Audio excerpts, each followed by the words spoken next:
डरावनी रातें YouTube channel में आपका स्वागत है। भूत प्रेत पिशाच और शैतानों की रोमांचक कहानियां आपको इस चैनल पर सुनने को मिलेंगी। अगर आपको ऐसी ही वीडियोस देखना पसंद है तो हमारे इस चैनल को सब्सक्राइब करना ना भूलें। तो हेडफोन लगा लें, कमरे की लाइट्स ऑफ कर लें, क्योंकि ये वक्त हो रहा है डरने का।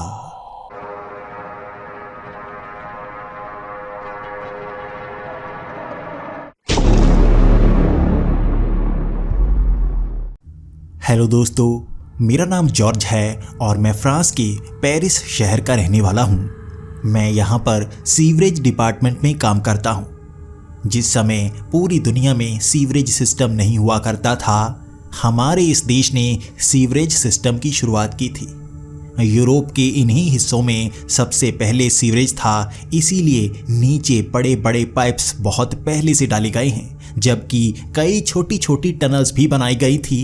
जब पाइप का इस्तेमाल नहीं किया जाता था तो इन्हीं टनल से सीवरेज की सभी ड्रेनेज बाहर उस समंदर में की जाती थी। अगर आपको अपने काम के बारे में बताऊं तो हमें कभी कभी सीवरेज में उतरना भी पड़ जाता है। कभी कभी लीकेज होती है। नीचे कई टनल्स जाती हैं जिनमें ट्रेन, मेट्रो और बसेस का सिस्टम भी है, और ऊपर से अगर लीकेज होना शुरू हो जाए तो पानी नीचे तक पहुंच सकता है। इसलिए हमें हर महीने ऐसे ही सीवरेज में उतरना पड़ता है। चेकिंग करनी पड़ती है, वायरिंग चेक करनी पड़ती है और इसमें काफ़ी मुश्किल होती है। हमें महंगे सूट पहनाए जाते हैं क्योंकि सीवरेज में ऐसी गैस होती है, ऐसी केमिकल्स होते हैं जो हमारे शरीर को नुकसान पहुंचा सकते हैं। हम वो महंगे सूट डालकर सीवरेज में उतरते हैं। उसकी कभी कभी सफाई भी करनी पड़ती है। कभी कभी रिहायशी इलाके में भी हमें कंप्लेंट मिल ही जाती है। वहाँ पर सीवरेज बंद हो जाता है। यहाँ पर ठंड के मौसम में तो हालात सही रहते हैं, लेकिन कभी कभी गर्मियों में जब बारिश होती है तब यहाँ पर सीवरेज भर भी जाता है। इसी कारण कभी कभी पानी बाहर की तरफ आना शुरू हो जाता है। तब हमारा काम बहुत ज़्यादा बढ़ जाता है। मेरी टीम में 4 लोग हैं और हम जहाँ भी जाते हैं इकट्ठे ही जाते हैं। हम अपनी गाड़ी उठाकर वहाँ पर पहुँच जाते हैं, सीवरेज क्लियर करते हैं और वापस आ जाते हैं। हमारा कोई भी नाम नहीं होता, हम गुमनाम ही रहते हैं। लेकिन इस बार हमारे सामने कुछ नई परेशानी आ गई थी। एक नई कॉलोनी में जहाँ पर ये नए घर बने हुए थे, सीवरेज कुछ समय पहले ही डाला गया था। भले ही ये पेरिस का हिस्सा था, लेकिन दूसरे विश्व युद्ध में इसे बर्बाद कर दिया गया था, जिसके बाद यहाँ नए घरों का निर्माण नहीं किया गया। इस बार यहाँ नए घर बनाए गए थे। माना जाता है कि यहाँ पर सीवरेज सिस्टम बहुत पहले से पड़ा हुआ था, लेकिन वो क्षतिग्रस्त हो चुका था। इस बार उसकी थोड़ी रिपेयर की गई और उसे चलाने के लिए यहाँ घर बना दिए गए। लेकिन एक ऐसी परेशानी आ गई थी जो मैंने कभी नहीं सुनी थी। यहाँ एक घर के आगे जो सीवरेज का ढक्कन था उसे उठाया गया था और वहाँ के लोगों ने कहा एक जानवर उस सीवरेज से निकला, एक बच्चे को काटा, उसे खींचकर अंदर ले जाने ही वाला था। उन्होंने बच्चे को पकड़ लिया और बचा लिया। तब से लोग उस गटर के ढक्कन के पास तक नहीं जाते। वहाँ नीचे कोई जानवर है जिसकी कभी कभी आवाज़ें भी आती हैं। हमें ऐसी परेशानी पहले झेलनी नहीं पड़ी थी। आखिर हमें सीवरेज में कैसा जानवर देखने को मिलेगा? कभी कभी यहाँ पर छोटे घड़ियाल भी होते हैं जो अंदर जाने पर हमला कर ही देते हैं, लेकिन ऐसा कौन सा जानवर है जो किसी बच्चे को खींचकर अंदर तक ले जाने की कोशिश करे? हमें अंदर जाकर खुद ही खंगालना होगा। ये पुराना हिस्सा है। किसी ज़माने में यहाँ पर पहले से सीवरेज सिस्टम स्टार्ट कर दिया गया था। पहले यहाँ छोटी छोटी सुरंगें बनाई गई थी। उसके 50 साल बाद यहाँ पर पाइप्स डाली गई थी। फिर विश्व युद्ध हो गया था, जिसके बाद यहाँ सब कुछ बंद हो गया। अब वो सुरंगें, वो पाइप्स को दोबारा साफ सफाई की ज़रूरत होगी और इस जानवर को भी संभालना हमारा ही काम होगा। मैंने अपनी टीम को कह दिया था इस संडे हमें इसी के नीचे जाना होगा। 3 दिन बाद हमें ये काम करना ही होगा, वरना हम पर प्रेशर बहुत ज़्यादा बढ़ता जाएगा। हमें काम से निकाला भी जा सकता है। यहाँ पर अपना काम करना ही पड़ता है, वरना आपको काम से निकाल देते हैं और नया काम ढूंढना और भी ज़्यादा मुश्किल भरा होता है। इस काम में हमारे अच्छे पैसे बन रहे थे, सरकारी काम करना यहाँ सब पसंद करते हैं, बहुत ज़्यादा सहूलतें मिलती हैं, इसलिए रविवार को सुबह 9 बजे की अपॉइंटमेंट दे दी गई थी। मैं 9 बजे उस गटर का ढक्कन उठाता, मेरे साथ मेरे 3 और साथी होते। हम चारों उस गटर के अंदर जाते और अच्छी तरह से चेकिंग करते।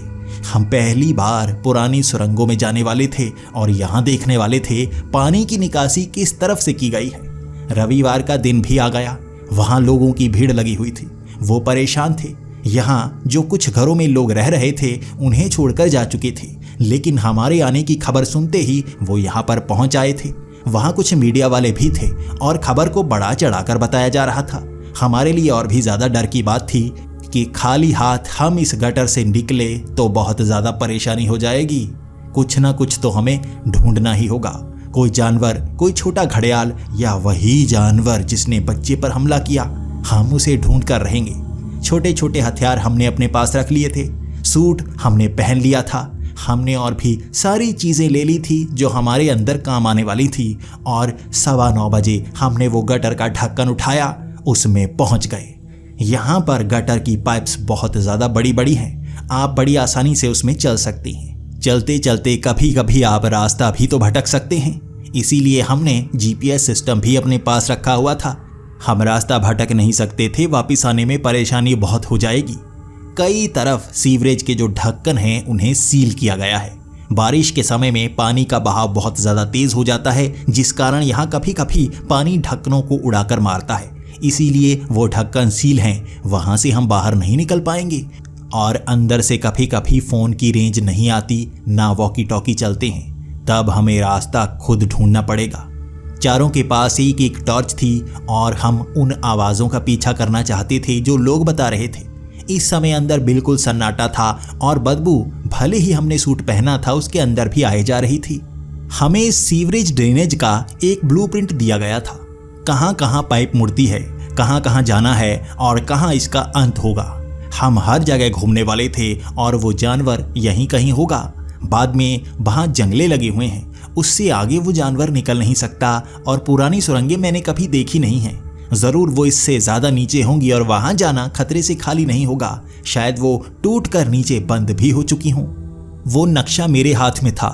बार बार मैं टॉर्च की रोशनी में उस नक्शे को देखता। पाइप में हम इसी तरह आगे बढ़ते रहे, मोड़ काटते रहे, कई निशानियाँ लगाते रहे और सूट अब हमारा बहुत अच्छे से काम कर रहा था। चारों मेरे भरोसे थे। कई मोड़ काटने के बाद हमें वहाँ कोई आवाज़ सुनाई नहीं दे रही थी, तो मैंने कहा वो आवाज़ कहाँ से आ सकती है। तुम में से अगर कोई जवाब देना चाहता है तो दे सकता है, हम उस तरफ चलते हैं, क्योंकि मेरे पास इस समय कोई आइडिया नहीं है। उन तीनों ने कुछ नहीं कहा, वो मेरे भरोसे थे। तो मैंने कहा इस संकरी पाइप में चलते हैं। ज़रूर अगर जानवर यहाँ पर रहता होगा तो संकरी इलाके में रहता होगा, जहाँ थोड़ा सा ऊंचा रास्ता है और वहाँ से कोई पानी नहीं आता। वहाँ अच्छे से वो जानवर रह सकता है। खाता क्या होगा वो मेरी समझ से बाहर है, वो हमें ढूंढना होगा। उस संकरी पाइप से पीछे की तरफ ढलान थी, हम ऊपर की तरफ चढ़ रहे थे। मुझे नहीं पता था ये पाइप कहाँ जाती है। नक्शे में ये पाइप आधी बताई गई थी, लेकिन उस पाइप के अंत तक पहुँचते पहुँचते वो आवाज़ आना शुरू हो चुकी थी। इसी तरफ से अजीब सी आवाज़ आ रही थी। ऐसा लग रहा था 3-4 जानवर इकट्ठे रो रहे हों। वहाँ वो भारी सी आवाज़ गूंज गूंज कर कानों में जैसे बसे जा रही थी और हमें थोड़ा थोड़ा डर लगने लगा था। छोटे छोटे घड़ियालों को हम संभाल सकते हैं, अगर यहाँ बड़ा मगरमच्छ हुआ तो मुश्किल में डाल सकता है। मगरमच्छ को तो हम चारों मिलकर भी नहीं संभाल पाएंगे, इसलिए ख्याल रखना होगा। टॉर्च की रोशनी 2 लोग आगे रखना, 2 लोग पीछे रखना। पीछे का भी ध्यान रखना है, कोई पीछे से आकर हमें मार ही ना जाए। ये बात कहकर मैं तो हंसने लगा था। वो तीनों लोग काफ़ी निराश से थे। यहाँ पर ये सब भी होता है। उन्होंने नौकरी कुछ महीने पहले ही ज्वाइन की थी, जबकि मैं पिछले 5 सालों से ये नौकरी कर रहा हूँ। उन्हें वो चीज़ें पता नहीं होंगी जो मुझे पता हैं। हम उस पाइप से काफ़ी आगे बढ़ चुके थे, लेकिन वहाँ तक पाइप थी जहाँ पर ब्लूप्रिंट दिखाए गए थे। उससे आगे एक गुफा सी बनी हुई थी। नीचे ऐसी सुरंग इंसानों द्वारा बनाई नहीं लग रही थी, ये प्राकृतिक गुफा लग रही थी। उससे भी हमें आगे बढ़ना होगा। अगर वो जानवर वहाँ पर छिपा है, ढूंढना तो हमें होगा ही। जैसे जैसे उस गुफा में हम और अंदर की तरफ जाते जा रहे थे, हमारे दिलों की धड़कनें बढ़ती जा रही थी। एक मोड़ पर हम चारों चौंक गए थे। इंसानी हड्डियों का कंकाल पड़ा था। वहां सिर का हिस्सा था, शरीर के हिस्से थे, लेकिन कई हड्डियां काफी ज्यादा थीं। उन हड्डियों को देखकर पता लग रहा था कि ये सिर्फ एक इंसानी शरीर का ढांचा नहीं है। कुछ हड्डियां इंसानी तो जरूर हैं, लेकिन किसी अलग शरीर से हैं। यहाँ पर इंसान की हड्डियां होना इस बात का सबूत है, यहाँ कुछ तो हो रहा है। इंसान यहाँ अंदर मरा होगा और ये ज्यादा पुरानी हड्डियां नहीं लग रही थी। मुझे इस चीज से थोड़ा डर लगने लगा था। वहां मैंने मोबाइल चेक किया और रेंज इस इलाके में बिल्कुल नहीं आ रही थी। ये चीज मुझे डरा रही थी। वो गुफा जैसे जैसे हम आगे बढ़ रहे थे, नीचे की तरफ जा रही थी। हम और ज्यादा गहराई में जा रहे थे और वहां पर मोबाइल की रेंज नहीं आने वाली थी।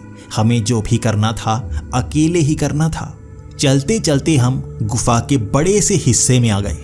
वहां पर चारों तरफ से गंदा पानी आ रहा था, यानी कि सीवरेज का लीक हो रहा पानी यहां तक पहुंच रहा था। लेकिन यहां कई रास्ते बने हुए थे। ये पाइप वाले रास्ते नहीं थे, बल्कि गुफाएं ही थीं और इनमें से किसी एक का चुनाव करना था, जो बहुत मुश्किल भरा काम था। 8 से 9 गुफाएं बनी हुई थीं। कुछ ऊपर की तरफ जा रही थीं, कुछ नीचे की तरफ जा रही थीं। लेकिन यहां पहुंचते ही वो आवाज आना बंद हो चुकी थी। कहां से आ रही थी आवाज? एक ने ये सवाल किया और मेरे पास इसका कोई जवाब नहीं था। तभी वो आवाजें पीछे से आना शुरू हो गई, वहीं से जहां से हम आए थे। धीरे धीरे वो आवाजें नजदीक आना शुरू हो गई थी। मैं डरने लगा था। ये टीम की जिम्मेदारी मेरी थी, तो मैंने उन्हें कहा, चलो एक गुफा की तरफ चलो, पीछे जाना अच्छा नहीं होगा। एक गुफा के बिल्कुल सामने हम खड़े हो गए थे। उसके बाद उस तरफ झांकने लगे। धीरे धीरे वो आवाज काफी करीब आ गई और उस गुफा से वो जानवर निकला। 2 पैरों पर खड़ा था। वो इंसान नहीं, जानवर ही था। उसकी चमड़ी काली थी और उसका मुंह भेड़िए जैसा। थोड़ी देर बाद वो जैसे अपने शरीर का आकार बदल रहा था, उसका रंग बदल रहा था, उसके जबड़े बदल रहे थे। वो जैसे बड़े जबड़ों को खोल एक मगरमच्छ जैसा एहसास दे रहा था। लेकिन उसके गले से जो आवाजें निकल रही थीं, वो किसी एक जानवर की नहीं, बल्कि कई जानवरों की थी। ये कैसा जानवर है? मायावी जानवर जो धीरे धीरे अपने आकार को बदल सकता है। हम चारों के पास एक एक गन थी। हम चारों ने उस पर गोलियां चलाना शुरू कर दी थी और वो गोलियां उसके शरीर में समा रही थी, लेकिन छेद नहीं बन रहा था। ऐसा लग रहा था हम गोलियां किसी जेल पर चला रहे हैं। वो उसमें घुस तो जाती, लेकिन बाहर नहीं निकलती। ना ही उसे दर्द होता और ना ही छेद बनता। उसके शरीर से कोई खून नहीं टपक रहा था। उसे तो जैसे कुछ महसूस हुआ ही ना हो। हम गोलियां बरसाते रहे और वो धीरे धीरे चलता हुआ हमारी तरफ आता रहा। गोलियां चले जा रही थी और सबकी गन खाली हो गई, लेकिन उसे फर्क तक ना पड़ा। वो शरीर का आकार बदलता रहा। जैसे जैसे वो हमारे और करीब आता रहा, वो इंसानी शरीर में ढलता जा रहा था। उसकी टांगों का आकार बिल्कुल इंसानों जैसा हो गया था। उसके शरीर का आकार बिल्कुल इंसानों जैसा और शरीर की चमड़ी भी हमारे रंग जैसी हो गई थी। उसका चेहरा अब भी जानवर जैसा था, जो धीरे धीरे बदलकर इंसानी चेहरे जैसा बन रहा था। मैंने देखा वैसा कट का निशान जो मेरे सर पर था, वो अपने सर पर बना रहा था। वो मेरे शरीर का प्रतिरूप बना रहा था। उसके बाद हम डर रहे थे गोलियों से वो मरा नहीं, और इंसानी शरीर में आकर वो क्या करना चाहता है हम नहीं जानते थे। मैंने सबको भागने के लिए कहा। हम वहां पर रुक नहीं सकते थे। हम 3 भाग रहे थे और एक वहीं पर खड़ा ये सोच रहा था वो दया करेगा। मैंने चीखते हुए कहा, निकलो निकलो। मुझे नहीं पता हमने कौन सी गुफा का चुनाव किया, लेकिन उस रास्ते से हम भागे जा रहे थे। एक जगह रुककर हम पीछे मुड़कर देख रहे थे। वो जानवर धीरे धीरे चलता हुआ हमारे एक आदमी के पास पहुंच गया था। हमारा वो आदमी डर नहीं रहा था, जैसे उसे पता हो वो क्या कर रहा है। उसने हाथ उठाकर उसे छूने की कोशिश की। तब तक उसने मेरा रूप बना लिया था। वो बिल्कुल मेरे जैसा था, लेकिन अब वो अपने रंग को, रूप को थोड़ा ढालकर हमारे उस खड़े आदमी जैसा बन रहा था। शायद वो उस रूप में आ रहा था जो उसके सबसे करीब हो। इसके बाद हमारे एक आदमी ने हाथ से छूकर उसके सर को महसूस करने की कोशिश की और उस जानवर ने अपनी उंगलियों से लंबे लंबे नाखून निकाले और उसके पेट को फाड़ कर रख दिया। वो चीखे मैं भूल नहीं सकता। वो करा रहा था और वो नाखूनों से पेट को फाड़ रहा था। अंतड़ियां बाहर गिर चुकी थी, शरीर के 2 हिस्से हो चुके थे, लेकिन वो नाखून गड़ाए जा रहा था। उसे जैसे मजा आ रहा हो। उसकी हंसी निकल रही थी और उसका शरीर फिर से एक जानवर जैसा बनने लगा था। उसने हमारे उस आदमी को चीर कर रख दिया। उसकी आंखें अब भी खुली थी, थोड़ा थोड़ा हिल रही थी। भले ही शरीर के 2 हिस्से हो चुके थे, टांगों के कई हिस्से हो गए थे, गर्दन को शरीर से अलग कर दिया गया था और सर को भी फाड़ना शुरू कर दिया। हम इससे ज्यादा दर्दनाक मौत देख नहीं सकते थे। हम तीनों भागने लगे थे।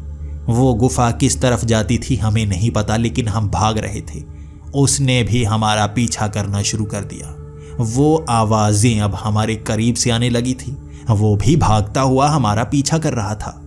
हम तीनों रोते हुए, चीखते हुए भाग रहे थे। वहां उस गुफा में कई रास्ते आ रहे थे। हमें जल्दी जल्दी चुनाव करना पड़ रहा था और याद भी नहीं हम किस मोड़ से मुड़ जाते। कभी कभी लगता हम उसी जगह घूम रहे हैं, लेकिन अचानक जब एक बड़ी सी गुफा आई तो हमें लगा हम नई जगह पहुंच गए हैं। चारों तरफ इंसानी खोपड़ियां लगी हुई थीं और वो मिट्टी में गड़ी हुई थीं। इंसानी हड्डियों का ढांचा जैसे हर जगह दिख रहा था। वहां काले रंग के बड़े बड़े पत्ते दीवारों पर चिपकाए गए थे। अजीब अजीब कलाकारी की गई थी, जैसे उंगलियों से उस मिट्टी को खुरचा गया हो। वहां पर कुछ लिखा गया हो, लेकिन वो भाषा हमें नहीं आती थी। वहां भागते हुए हम ज्यादा पढ़ भी नहीं सकते थे। जो दिख रहा था उसे देखकर अनुमान लगा रहे थे यहाँ चल क्या रहा है। इन सीवरेज में हम कितना नीचे तक पहुंच आए थे मैं जानता नहीं। हम कितना आगे बढ़ चुके थे मैं नहीं जानता था। हम शहर के अंदर जा रहे थे या शहर के बाहर जा रहे थे, कुछ नहीं पता। बार बार जेब से फोन निकालते, देखते, रेंज कभी नहीं मिलती और वो आवाजें पीछे से आती रहती। धीरे धीरे वो आवाजें बढ़ने लगी थी। वो एक ही जानवर नहीं था, धीरे धीरे उनकी संख्या भी बढ़ रही थी और हम तीनों रोते हुए, थके हुए, कभी किसी रास्ते मुड़ जाते, कभी किसी रास्ते। भागते भागते हम एक ऐसी जगह पर पहुंचे जहां उन दीवारों पर टाइल्स लगी हुई थी। ऐसा लगा कि हम किसी बढ़िया जगह पर पहुंच गए हैं और यहां से बाहर निकलने का कोई तो रास्ता होगा। वो टाइल्स देखने में तो चमकदार थीं, लेकिन उस डिजाइन को पहचाना नहीं जा रहा था। कहां पर लगी हैं ये टाइल्स? आखिर ये कैसा इलाका है? वो टाइल्स कहीं कहीं से टूटी हुई थीं तो कहीं कहीं से पिघली हुई लग रही थी। गर्मी के कारण जैसे पूरी टाइल्स पिघल कर नीचे की तरफ आकार बना चुकी थी और वहां खड़े हम देख रहे थे। वो आवाजें आना कुछ पल के लिए बंद हो गई थी तो हमने सोचा कि हम भी आवाज ना करें, शायद वो भटक कर पीछे मुड़ जाएंगे और हमें आगे बढ़ने में थोड़ी आसानी होगी। हम तो सांस भी बहुत धीरे धीरे ले रहे थे ताकि हमारी सांस की आवाज तक वहां पहचान न बना पाए। तभी हमारा ध्यान पड़ा पीछे। सफेद कपड़ों में एक लड़की खड़ी थी जिसके बाल सफेद रंग के थे, लेकिन उसका चेहरा बहुत ही खूबसूरत। वो बाल हवा में थोड़ा थोड़ा लहरा रहे थे। उसके सफेद बालों से सफेद रोशनी भी निकल रही थी, जिस कारण वो गुफा में रोशनी हो चुकी थी। उसकी आवाज पतली सी और उसने पहले कहा, कौन हो तुम? यहाँ क्यों आए हो? वो लड़की इतनी खूबसूरत और यहाँ पर अजीब से कपड़ों में खड़ी थी। हमें नहीं पता वो यहाँ कहाँ से पहुँच गई हो, लेकिन हमने सवाल किया, बाहर जाना है हमें, यहाँ से बाहर निकलने का रास्ता कौन सा है? तो उसने कहा, यहाँ से बाहर निकलने का कोई रास्ता नहीं है, जो यहाँ आ जाता है वापस थोड़े ना जाता है।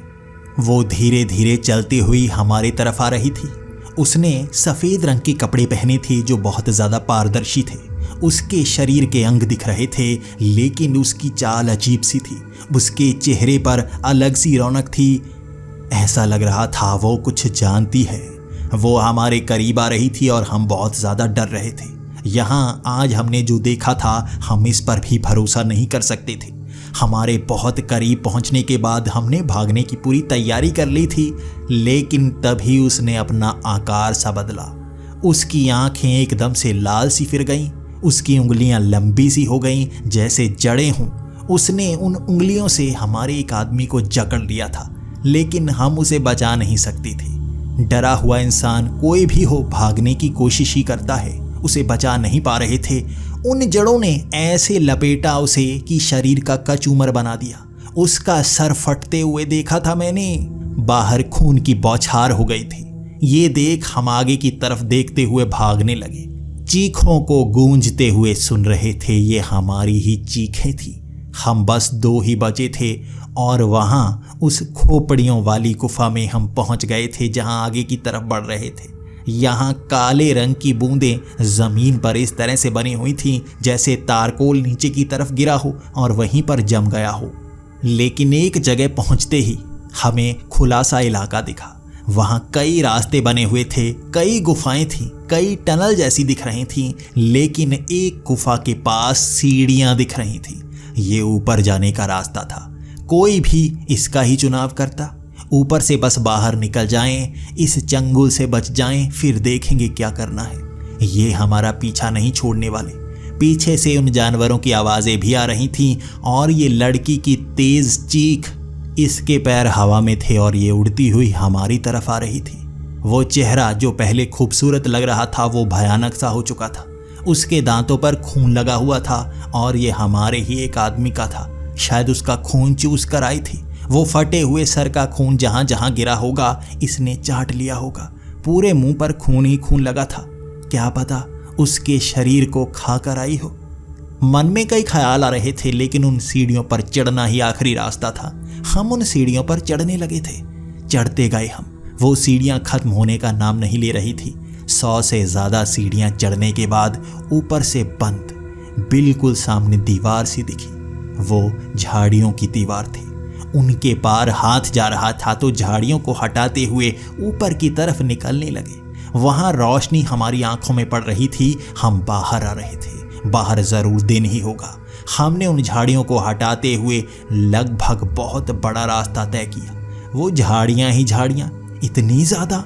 झाड़ियों को पार करने के बाद लगभग 10 मिनट लग गए हमें। बाहर निकल आए थे, लेकिन बाहर अंधेरा था। खुला मैदान और चारों तरफ घास ही घास। उस घास पर हम भाग रहे थे और पैरों से आवाज़ आ रही थी। हमारे जूते गीले हो चुके थे और छप छप की आवाज़ करते हुए घास से भागने में हमें बहुत परेशानी हो रही थी। वो घास छोटी मोटी नहीं थी, 1 फुट ऊंची घास थी और इतनी बड़ी घास हमने फ्रांस में कभी नहीं देखी। भागने में परेशानी तो हो रही थी, लेकिन आसपास जो पेड़ दिख रहे थे वो बहुत अजीब थे। ऊपर से आसमान में चांद की रोशनी हमें अलग एहसास दे रही थी। चांद की रोशनी सफ़ेद रंग की होती है, यहाँ पर लाल रंग हर तरफ बिछा हुआ था। यहाँ अंधेरे में आसपास से बहुत डरावनी आवाज़ें आ रही थीं। वैसे ही जानवरों की आवाज़ें, वैसी ही लड़की की आवाज़ें और इसी के साथ और भी अजीब अजीब आवाज़ें कान में गूंजे जा रही थीं। कुछ आवाज़ें बहुत ज़्यादा भारी जैसे हाथी की होती हैं और कुछ आवाज़ें बहुत ही तेज़ जैसे चमगादड़ों की होती हैं। यहाँ पर ऐसी ही आवाज़ें थी जिसने हमें डरा रखा था। कौन से जंगल में पहुँच गए हैं हम? आखिर ज़मीन के नीचे से ये कौन सा रास्ता है? और क्या हम फ्रांस के बाहर ही तो नहीं निकल गए? चलते चलते इतना लंबा रास्ता पार नहीं किया जा सकता। हम दोनों हैरान थे। सामने लकड़ियों के घर नजर आए, लेकिन उनके आकार अजीब से थे। उनके आसपास आग जल रही थी। वहाँ बड़े बड़े लकड़ी के फट्टे भी थे जिनसे आग निकल रही थी और हम अब उसी तरफ भागना शुरू हो गए थे। ये गांव लग रहा था। ज़रूर वहाँ छिपकर हम इनसे बच सकते हैं और सुबह होने का इंतज़ार कर सकते हैं। कितना लंबा समय हमने ज़मीन में बिताया जिससे रात ही हो गई? इस सवाल का जवाब हमारे पास नहीं था। लेकिन उस गांव में पहुंचते ही वहाँ लोग नजर आए जिनके कपड़े अजीब से थे। ऐसा पहनावा कहाँ पर पहना जाता है मैं पहचान नहीं पा रहा था। मेरा साथी मार्क वो बार बार मेरी तरफ देख रहा था और वो मुझसे कुछ सवाल पूछना चाहता था। भागते भागते हमारी टांगों में दर्द हो रहा था। हाँफते हाँफते जवाब भी नहीं दिया जा रहा था। लेकिन यहाँ पहुँचते ही उन लोगों ने हमें इस तरह से घेर लिया जैसे वो हमारे दुश्मन हो। उनके हाथ में मशालें थीं और वो आग को हमारी तरफ इस तरह से कर रहे थे कि हम उन पर हमला करने वाले हों और वो आग से बच रहे हों। वहाँ एक मोटा सा आदमी हमारे करीब आया। उसने वो मशाल मेरे शरीर से लगा दी, जिस कारण मेरी उंगलियां थोड़ी सी जली, लेकिन मैं चीखने लगा, क्या कर रहे हो? वो जानवर आ जाएंगे, जल्दी भागो यहाँ से। लेकिन जैसे ही मेरा शरीर जला, मैं चीखा, वो सब हैरान। उसके बाद उन्होंने मशाल पीछे की तरफ हटा ली। एक बूढ़ा आदमी हमारी तरफ चलकर आया। उसने सबसे अजीब पोशाक पहनी थी। सर पर बड़ा सा मुकुट था जिसमें लंबे लंबे पंख लगे हुए थे। हर पंख अलग रंग का था। यहाँ पर रोशनी काफ़ी ज़्यादा हो चुकी थी, इसलिए यहाँ आसपास देखा जा रहा था। धीरे धीरे चलता हुआ वो हमारे करीब आया। हमें देखकर कहने लगा, तुम वो शैतान नहीं लगते, वो शैतान आग से जल जाते हैं। तुम कहाँ से आए हो? मैं हैरान हो गया। मैंने जवाब दिया, फ्रांस से। ये फ्रांस ही है ना? कौन सी जगह है ये? मैंने बस यही कहा था और चारों तरफ लोग आपस में बातें करने लगे। वो एक ही शब्द दोहराए जा रहे थे, ये उल्टी दुनिया से हैं, ये उल्टी दुनिया से आए हैं। वो भीड़ आपस में ये शब्द बार बार कहे जा रही थी। वो बूढ़ा आदमी मेरे करीब आया और मुझसे पूछने लगा, तो तुम उल्टी दुनिया से आए हो? मैं हैरान परेशान उसे जवाब देने लगा, क्या मतलब उल्टी दुनिया? मुझे नहीं पता कौन सी उल्टी दुनिया। मैं फ्रांस से आया हूं, ये फ्रांस ही है ना? जवाब दीजिए। वो आदमी फिर से इधर उधर झांकने लगा और मेरे करीब आकर बोला, ये वो तुम्हारी दुनिया नहीं है। तुम जो नाम ले रहे हो वो यहाँ पर मौजूद नहीं है। इतना कहने के साथ ही वो जानवर आसपास आ चुके थे। उनकी संख्या बहुत ज़्यादा थी। वहाँ वैसी ही उड़ती हुई वो लड़कियाँ भी सफ़ेद रंग की रोशनी छोड़ रही थीं। वहाँ और भी अजीब अजीब जानवर। एक तो पानी रंग वाला कुछ जानवर सा था, बार बार आकार लेता, फिर से पानी बन जाता। धीरे धीरे वो फिसलता हुआ करीब आ रहा था, लेकिन इन लोगों ने जैसे ही मशालें उनकी तरफ की, एक लड़की के शरीर में आग लग गई। आग को छूते ही जैसे उनमें आग लग गई और वो एक पल में ही राख बन गई। उसे इस तरह जलता हुआ देख, चीखता हुआ देख सभी जानवर इधर उधर भागने लगे। वो अपनी जान बचा रहे थे। इसे देखकर मैं हैरान परेशान उनसे सवाल कर रहा था, ये आग से जलते हैं? हमें पहले पता होता तो इनका मुकाबला पहले कर लेते। ये बात सुनकर वो बूढ़ा आदमी कहने लगा, क्या मतलब पहले कर लेते? तुमने इन्हें पहले देखा है? क्या तुम्हारी उल्टी दुनिया में ये जानवर मौजूद है? मैंने कहा, नहीं नहीं, मैंने पहले कभी नहीं देखा था। वो गटर के ढक्कन को उठाकर जब एक बच्चे पर हमला हुआ, उसके बाद से ही ऐसे जानवर की बात होने लगी। जब हम उस गटर में गए तभी हमने देखा। बूढ़ा आदमी फिर से कह रहा था, यकीनन वो तुम्हारी दुनिया ही थी ना? मैंने कहा, हाँ, गटर की वो पाइप्स, उसी में वो जानवर था। हम ज्यादा आगे नहीं आए थे। वो बूढ़ा आदमी काफी हैरान और इधर उधर देखता हुआ, सभी लोग डरे हुए थे। वो भागने लगे थे अपने घरों की तरफ और वो बूढ़ा आदमी भी मेरी बाजू पकड़कर मुझे एक घर के अंदर ले जाने लगा। वहाँ मेरा साथी भी उसी घर के अंदर था। वहाँ दरवाजे लगा दिए गए। ये तिकोने से दरवाजे थे जो मैंने कभी नहीं देखे। काफ़ी मोटे थे। वो लकड़ी भी काफ़ी अजीब सी जेल की तरह थी। उनमें उंगली घुस नहीं पा रही थी, फिर भी वो नरम बहुत ज़्यादा थी। उसके बाद जैसे ही वो घर देखा, वहाँ इंसानी खोपड़ियाँ ही खोपड़ियाँ थी। दीवारों पर खोपड़ियाँ, हड्डियाँ, आँखें। वो आँखें चमक रही थीं जो छोटे छोटे गिलासों में पानी के अंदर डाली गई थी। वो हिल भी रही थीं जैसे वो जिंदा हों। उन्हें देखकर मेरी तो चीख निकल गई, जबकि मार्क दीवार से लग गया था। हमारी ये हालत देखकर वो बूढ़ा आदमी कहने लगा, डरो मत, डरो मत, हम तुम्हें मारेंगे नहीं। इन चीज़ों से डरो मत, और अगर तुम डरे तो मुश्किल हो सकती है। तुम वो उल्टी दुनिया से आए हो। मैं तुम्हें सारी जानकारी देता हूँ। यकीनन तुम ज़्यादा जानते नहीं होगे, लेकिन डरो मत, मेरी बात सुनो। हम दोनों ने अपने मन पर काबू किया और सामने उन फट्टों पर बैठ गए। वो नरम से जेल की तरह फट्टे। यहाँ लकड़ी कैसी है जेल की तरह? मैंने ये सवाल किया तो वो बूढ़ा आदमी कहने लगा, क्या मतलब जेल की तरह? लकड़ी ऐसी ही तो होती है। शायद तुम्हारी दुनिया में, वो उल्टी दुनिया में ऐसी नहीं होती।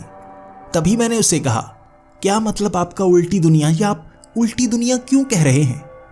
तो वो बूढ़ा आदमी कहने लगा, हम इस दुनिया को सीधी कहते हैं क्योंकि यहाँ समय और सब कुछ ऐसे चलता है, जबकि तुम्हारी दुनिया अलग है लेकिन हमारी इस दुनिया से जुड़ी है। हम उसे उल्टी दुनिया कहते हैं। यकीनन तुम अपनी दुनिया को सीधी कहोगे और हमारी इस दुनिया को उल्टी कह रहे होगे, लेकिन हमारे लिए तुम्हारी दुनिया ही उल्टी है। उस दुनिया में लकड़ी शायद वैसी होती होगी, यहाँ पर ये नरम लकड़ी होती है। उसके बाद मैं एक एक सवाल से हर जानकारी पाता गया। उसने बताया, आपकी दुनिया हमारी दुनिया से अलग है। हमारी दुनिया में वो देश बने हुए हैं, वो शहर बने हुए हैं, ये दुनिया भी वैसी ही है, लेकिन यहाँ पर इन शैतानों का साया है। हमारी दुनिया में भी ये शैतान थे, लेकिन एक एक करके उसे इस दुनिया में डाल दिया गया। यहाँ उनकी जनसंख्या बढ़ी, हमारी दुनिया में इनकी जनसंख्या का अंत कर दिया गया। दूसरा विश्व युद्ध, उसमें इन शैतानों का अंत कर दिया गया था, लेकिन कई रास्ते धरती के अलग अलग कोने पर हैं। जैसे यहाँ भी कई रास्ते मौजूद हैं जिससे हम अपनी दुनिया में वापस जा सकते हैं। ये बात सुनकर मैं बहुत ज़्यादा खुश हो चुका था। यहाँ से बाहर निकलने का रास्ता कौन सा है, मुझे बताइए। लेकिन वो बूढ़ा आदमी काफ़ी निराश था। देखो, रास्ता तो मौजूद है, लेकिन तुम वो सफ़र कर नहीं पाओगे। हमारी ये दुनिया भी तुम्हारी दुनिया की तरह बड़ी ही है, ये भी धरती ही है। तुम्हारी तरह ही यहाँ पर भी अलग अलग जगह बनी हुई है, महाद्वीप बने हुए हैं, टापू बने हुए हैं, लेकिन यहाँ सफ़र करना नामुमकिन के बराबर है। दिन के वक्त ये शैतान नहीं होते, तुम लंबा सफ़र तय कर सकते हो, लेकिन जैसे ही रात होती है वहाँ समय बिताना बहुत ज़्यादा मुश्किल हो जाता है। ये सिर्फ आग से डरते हैं, और वो काला शैतान, वो तो किसी से नहीं डरता, वो इंसानों का शिकार करता है। हमें इकट्ठे रहना पड़ता है, और जब हमारी संख्या कम हो जाती है वो काला शैतान हमारे डर पर काबू पाकर हम पर हमला करता है। उसकी कमज़ोरी हमारा डर ही है। अगर हम डरेंगे नहीं तो वो हमला नहीं करता, लेकिन ये हमें डरा देते हैं, ये आग से डरते हैं। वो रास्ता जो तुम्हारी दुनिया में वापस ले जा सकता है वो यहाँ से 1.5 दिन के रास्ते जितना है। एक दिन में तो वो रास्ता तय कर लोगे, लेकिन जैसे ही रात होगी वो आधी रात का रास्ता तुम तय नहीं कर पाओगे। 1.5 दिन का रास्ता है वो, अंधेरा होते ही तुम जिंदा नहीं बचोगे। ये शैतान खाली इलाकों में ज़्यादा होते हैं यहाँ, इसीलिए हम इस तरह गांव बनाकर रहते हैं। यहाँ कितने इंसान कितने टापुओं पर रहते हैं हम नहीं जानते। हम अपने गांव से बाहर नहीं निकल सकते, मौत हमें छोड़ती नहीं। कुछ ही घंटे हम वहाँ पर रुके थे और वहाँ भी दिन हुआ। जैसे ही हम घर से बाहर निकले सामने 2 सूरज थे, एक इस कोने में एक दूसरे कोने में। वहाँ मैं पूछने लगा, यहाँ तो 2 सूरज हैं। तो उस बूढ़े आदमी ने कहा, उल्टी दुनिया में शायद एक ही होगा, मुझे पता है। कभी कभी कोई इंसान यहाँ पर आ जाता है, इस रास्ते से भी वो यहाँ पहुँच जाते हैं। हमने कई लोगों को बचाने की कोशिश की। हमारे पूर्वज बताया करते थे तुम्हारे वहाँ कोई युद्ध हुआ था, कोई बहुत बड़ा युद्ध जिसमें विनाशक हथियारों का इस्तेमाल हुआ था। उस समय यहाँ कई लोग आए थे, वो यहाँ गांव बनाकर रहने लगे थे।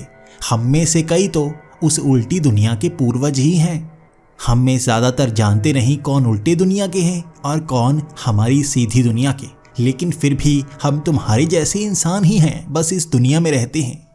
यहाँ धीरे धीरे दोनों सूरज ऊपर आते हैं। उस वक्त तापमान बहुत ज़्यादा होता है, हम बाहर नहीं निकल पाते। बाहर आग जैसा माहौल होता है, लेकिन जो पेड़ पौधे हैं, फसल है, उन पर ये गर्मी का एहसास नहीं होता। सिर्फ इंसानी शरीर पर एक सूरज की गर्मी ज़्यादा पड़ती है, जबकि यहाँ एक सूरज बिल्कुल सही रोशनी और ऊर्जा देता है। उस बूढ़े आदमी ने दोपहर तक वहाँ गांव में बसी हर चीज़ दिखाई। उनके घरों के डिज़ाइन अलग थे, उनके वो पेड़ भी अलग थे, वो घास अलग, वो फसल अजीब सी थी जिस पर बड़े बड़े लाल रंग के दाने लगते।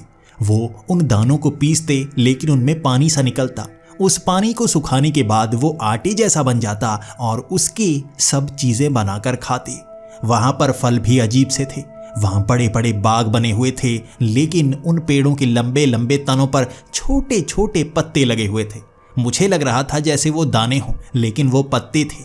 उंगली लगाने पर उन पत्तों का आकार बहुत ज़्यादा छोटा हो जाता। वहाँ बड़े बड़े बाग, और वो बिना डरे वहाँ पर घूम रहे थे। अगर लोगों की संख्या ज़्यादा हो तो वो काला शैतान हमला नहीं करता। 5 लोग कभी नहीं डरते, लेकिन 1 और 2 अगर अकेले हों तो वो दिन में भी शिकार करता है। बाकी इस रोशनी में किसी से डर नहीं है। कोई जानवर यहाँ पर मौजूद नहीं है। वो रात के शिकारी हैं, शैतानी राक्षस। दिन के वक्त तुम्हें यहाँ कोई जानवर नहीं दिखेगा, बहुत कम है, शायद हमारे टापू पर मौजूद नहीं है। बाहर हम कभी गए नहीं, जो ज्ञान पूर्वजों ने दिया बाहर किसी समय वो घूमा करते थे, वही हम जानते हैं। किसी समय हमारी दुनिया भी बहुत अच्छी हुआ करती थी, लेकिन इन शैतानों की संख्या बढ़ती ही गई, बहुत ज़्यादा बढ़ गई और अब हमें लगता है जिंदा रहना बहुत मुश्किल होता जा रहा है। हमें शक्ति की ज़रूरत है, वो हमारे पास नहीं है। शाम होती होती मैंने मन बना लिया था, यहाँ से बाहर निकलना होगा। जितना समय मैं यहाँ पर बिताऊंगा उतना ज़्यादा मुश्किल होता जाएगा। कल की सुबह हम यहाँ से निकलेंगे उसी रास्ते की ओर।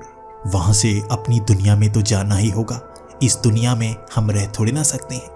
मैंने मार्क को कहा और मार्क भी मान गया था। आज हमने उस बूढ़े आदमी से इस दुनिया के बारे में जितनी जानकारी पा सकते थे वो पा ली थी। उसके बाद अगली सुबह उन्होंने हमें लंबी लंबी लकड़ियाँ दे दी, वो नरम सी लकड़ियाँ जिन पर आसानी से आग लग जाती थी और वो आग ज़्यादा देर बुझती भी नहीं थी। आग जलाने के लिए वो लंबे लंबे पत्थरों का इस्तेमाल करते, उन पत्थरों को एक दूसरे से छूने से ही आग लग जाती थी। उनके पास कई तरह के औजार थे जो हमारे धरती के औजारों जैसे ही थे। उसके बाद वो सारा सामान उन्होंने एक बैग में इकट्ठा कर दिया। पौधों के तनों से बने हुए उस बैग को बड़ी आसानी से उठाया जा सकता था और खींचने पर वो रबर की तरह लंबे हो जाते थे और बड़े हो जाते थे।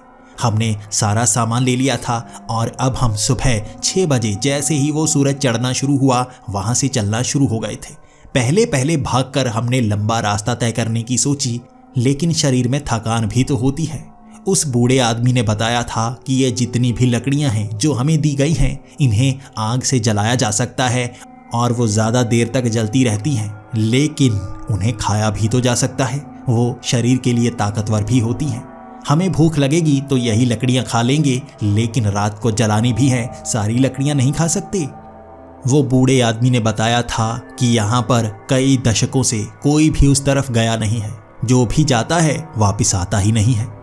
हो सकता है उस तरफ कुछ इंसान भी रहते हों जो उस रास्ते की रखवाली करते हों, या हो सकता है वहाँ कोई इंसान रहता ही ना हो, सिर्फ शैतान ही शैतान हो जो रात को आग का सामना भी कर सके। कई चीज़ें थी जो मन में थी, लेकिन फिर भी अपनी दुनिया में जाने की ज़िद थी, इसीलिए हम आगे जा रहे थे।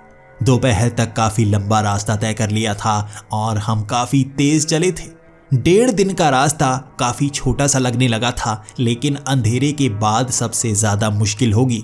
यहाँ सूखी हुई घास थी, यहाँ काफ़ी फसल थी जो सड़ चुकी थी, आसपास टूटे हुए घर दिखे, वहाँ कोई नहीं रहता था। किसी ज़माने में यहाँ गांव होते होंगे, लेकिन वो उजड़ गए होंगे। इन शैतानों ने लोगों को ख़त्म कर दिया होगा। वहाँ पर कई जानवरों की हड्डियाँ थी। वो शैतानी जानवर थे या यहाँ पर असली जानवर भी होते हैं, ये कुछ सवाल थे जिनके जवाब देने के लिए हमारे साथ कोई नहीं था। दोपहर को हमने वो लकड़ी को खाया। वहाँ पर और भी कई पेड़ थे, उनकी लकड़ियाँ भी खाई जा सकती थी, लेकिन उन्हें काटना बहुत मुश्किल भरा काम था। भले ही वो जेल की तरह नरम पेड़ थे, लेकिन काटे नहीं जा सकते थे। ऐसे औजार हमारे पास नहीं थे और मैंने पूछा भी नहीं इन पेड़ों को काटना कैसे है, इसलिए उन लकड़ियों को ही खाना पड़ा जो हमारे पास थी। ज़्यादा हिस्सा बचा कर रख रहे थे, भले ही भूख अभी लगी हुई थी। खाना खाकर कुछ देर रुके और आगे की तरफ चलने लगे। हमारे कदम काफ़ी तेज़ी से बढ़ रहे थे। 1.5 दिन का रास्ता हमें पूरे एक ही दिन में नापना था, क्योंकि अंधेरा होने के बाद ये रास्ता शायद हमारी मौत का रास्ता बन जाएगा। इसीलिए अब हम भागना शुरू हो गए थे। शाम का वक्त हो गया था। जैसे उस लाल पहाड़ी के बारे में बताया गया था, वो हमारे सामने थी। उसके बाद भी काफ़ी लंबा रास्ता तय करना था। हम डरने लगे थे। वो लाल पहाड़ी देखते ही हमारे कदम और तेज़ हो गए। अब हम भागने ही लगे थे। हमें बार बार सांस चढ़ जाती, हम रुक जाते, लेकिन फिर आगे भागने लगते। वैसे भी यहाँ रुकेंगे तो मारे जाएंगे। उस लाल पहाड़ी के आगे भी बहुत लंबा रास्ता है। वो तय करने के लिए कितना समय लगेगा उस बूढ़े आदमी ने ये नहीं बताया था, लेकिन उसके बाद सपाट मैदान आएगा। कई बड़ी बड़ी पहाड़ियाँ आएंगी और उन पहाड़ियों का रंग हरा होगा। उन बड़ी सी पहाड़ियों के बीच लंबे लंबे 2 पेड़ दिखेंगे जो बिल्कुल आसमान को चीरते हुए वहाँ कहीं गायब हो जाते हैं। उनके बीच वो झाड़ियों की बड़ी सी दीवार बनी हुई है जिसे चीरते हुए आगे बढ़ना है। वैसी ही झाड़ियाँ जहाँ से निकलकर हम इस दुनिया में आ गए थे, यहाँ भी वैसी ही झाड़ियाँ होंगी और उसके अंदर बस घुस जाना है। जानवर भले ही हमें मारने की कोशिश कर रहे होंगे, लेकिन उनमें घुस जाना है बस। दोनों ही सूरज अलग अलग कोने पर पहुंच गए थे। वो अब जमीन के नीचे जाने ही वाले थे। अंधेरा धीरे धीरे घिरने लगा था। उन लकड़ियों को पहले ही आग लगा ली थी हमने। उसके बाद वो आग को पकड़े हुए आगे बढ़ रहे थे। अब भी पूरी तरह से अंधेरा नहीं हुआ था। कोई जानवर आसपास नहीं दिख रहा था। हम तेजी से भागे हुए उन पहाड़ियों को देख पा रहे थे, लेकिन अब भी रास्ता लंबा था। तेजी से चलते हुए जैसे ही हम उसके करीब पहुंचने वाले थे, वहां अंधेरा घिर चुका था। जानवरों की आवाज़ें, लड़कियों की आवाज़ें और अजीब अजीब नई सी आवाज़ें। हमने उन बादलों में चांद की लाल रोशनी में एक विशाल जानवर सा देखा था। वो ऊपर बादलों तक था और जैसे जैसे वो थोड़ा हिलता, गूंज हर तरफ छा जाती। विशाल जानवर था वो। कहीं ये काला पिशाच तो नहीं? अगर ये हुआ तो ध्यान रखना होगा। हमारी संख्या 2 ही है। हम डर जाएंगे। मार्क तो इतना ज़्यादा डरपोक नहीं है, मैं काफ़ी ज़्यादा डरपोक हूँ। अगर ऐसी कोई घटना हुई तो मैं तो आंखें बंद कर लेता हूँ। वहीं से वो हमें मार देगा। उससे पहले उन अजीब जानवरों को भी संभालना ही होगा। हमने आग जला रखी थी और वो जानवर आसपास भटकना शुरू हो गए थे। हाथ में मशाल देखकर वो करीब तो आती। कुछ को जलाकर हमने मार दिया था, लेकिन सब मर नहीं पा रहे थे। हमें घेर रखा था जैसे उन्होंने, और हम मशाल की आग में आगे बढ़ रहे थे। उस बूढ़े ने बताया था यह मशाल ज़्यादा तेज़ी से नहीं जलती, लेकिन यहाँ थोड़ी तेज़ी से जल रही थी। ये लकड़ी खत्म होती जा रही थी और उस भीड़ से हम भाग भी तो नहीं सकते थे। वो तो हमें पकड़ लेते। लकड़ी गिरती और हम वैसे भी मारे जाते। वहाँ सूखी घास में मेरे मन में ख्याल आया, घास को ही आग लगा देते हैं, यहाँ ये भीड़ खुद ब खुद मर जाएगी। मार्क कहने लगा, आग लगी तो हम भी जल सकते हैं। तो मैंने कहा, हिम्मत करनी होगी, झुलसेंगे हम, मरेंगे नहीं। आग हमें मारती नहीं, जलाती है, लेकिन इनको छूते ही खत्म कर देती है। आग की कुछ चिंगारियां निकलेंगी तो ये मरेंगे, भागेंगे, चीखेंगे, रास्ता तो बनेगा। मैंने जैसे ही उस घास को आग लगाई, यहाँ आग कितनी तेजी से फैलती है तब मुझे पता चला था। उस घास में हम भी थोड़ा थोड़ा झुलस रहे थे, लेकिन उन शैतानों को इतनी तेजी से आग लग रही थी कि आसमान में नीले रंग की रोशनी छा रही थी। चांद से आ रही लाल रोशनी इतनी तेज नहीं थी जितनी इनसे निकलने वाली नीली रोशनी थी। हर तरफ आसमान नीला होता जा रहा था। एक एक शैतान मरता जा रहा था। वो सूखी घास का मैदान बहुत दूर तक फैला हुआ था। उसने पास में जितने शैतान थे उनका अंत कर दिया। धुआं ही धुआं नीले रंग का ऊपर की तरफ छा गया। शांति हो गई बिल्कुल। वहां वो लड़कियों की चीखें, वो जानवरों की चीखें बंद हो चुकी थी। वो मौत के घाट उतार दिए गए थे। उसके बाद हम फिर से आगे बढ़ने लगे थे। रास्ता शायद कुछ साफ हो गया होगा, आगे तक पहुंचना होगा, लेकिन हमसे आगे वो घास में लगी आग बड़ी तेजी से आगे की तरफ जा रही थी। हमें उसके पास पास ही रहना होगा। शरीर पर कुछ आग लगी थी, कपड़े कुछ जले थे, शरीर झुलसा था, लेकिन हम जिंदा थे, ज़्यादा नुकसान नहीं हुआ था। उस आग का पीछा करते करते हम भी भाग रहे थे, क्योंकि उस आग के आसपास कोई शैतान नहीं आएगा। काफ़ी लंबा रास्ता तो ऐसे ही तय हो गया, लेकिन उसके बाद भी आगे वो पेड़ दिख रहे थे काफ़ी दूर। सामने खड़े वो शैतान भी दिख रहे थे जो हरी घास पर थे। आसपास अजीब से पेड़ थे जिनको जलाया तो जा सकता था, लेकिन जानवर जानते थे सूखी घास में पैर नहीं रखना है, हरी घास में हमारा शिकार करना है। आसपास कुछ पहाड़ियाँ थीं, बीच में से निकलता वो संकरा रास्ता वो पेड़ों के पास जा रहा था, जहाँ वो झाड़ियों वाला रास्ता था हमारी दुनिया में जाने का। वो बीच में ही खड़े थे।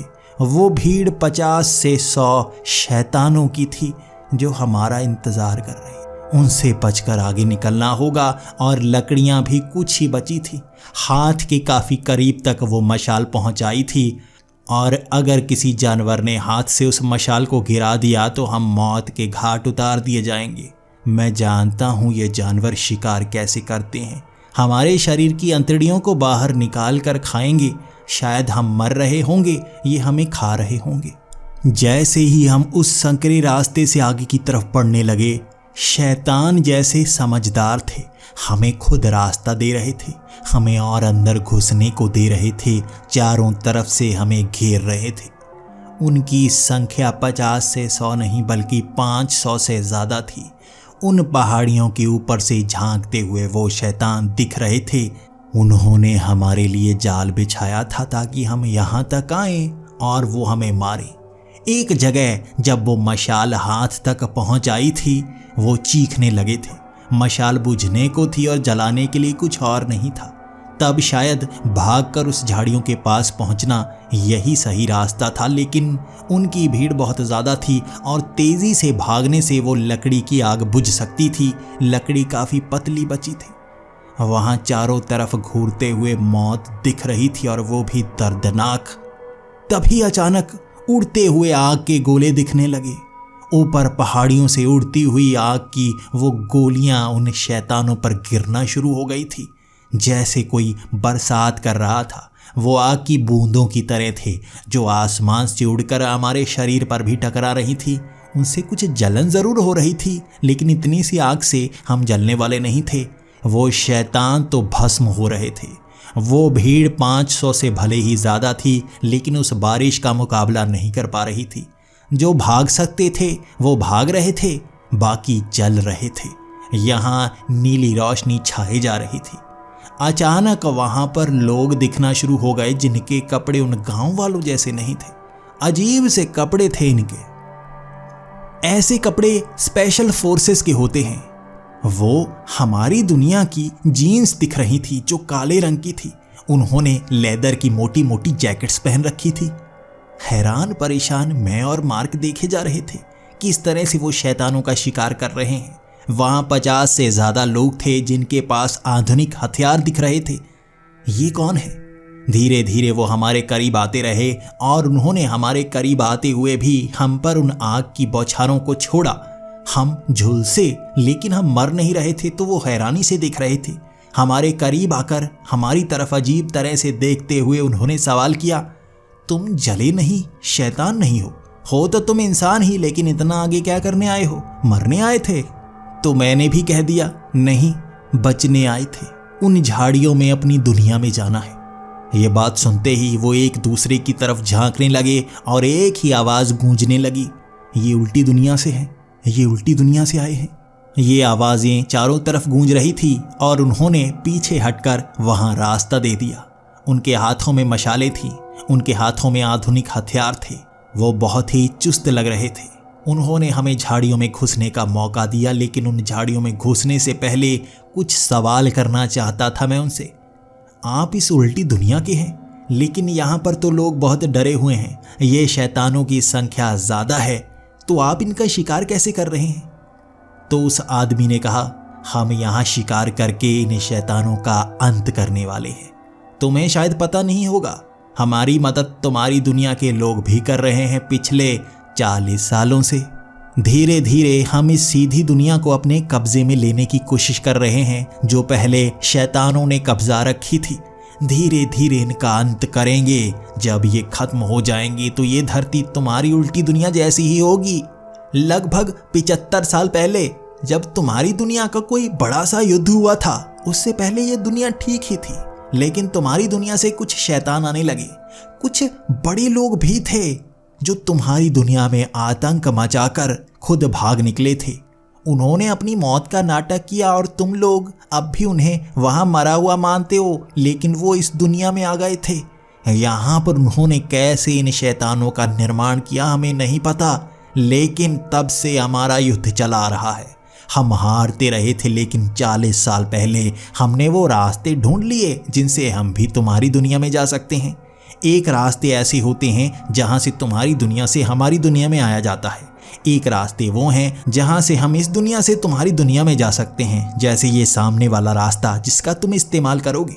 वो शैतान यहाँ पर भरते गए और वो तुम्हारी दुनिया के ही शैतानी लोग थे जिन्होंने इन शैतानों की संख्या बढ़ाई, नए नए शैतान बनाए। वो तुम्हारी दुनिया में भी ये बना रहे थे, लेकिन वो जंग हार गए थे। मैंने तभी वो कहा, दूसरा विश्व युद्ध, तुम उसकी बात कर रहे हो? वही हुआ था ना 75 साल पहले? कौन लोग थे जो यहाँ आए थे?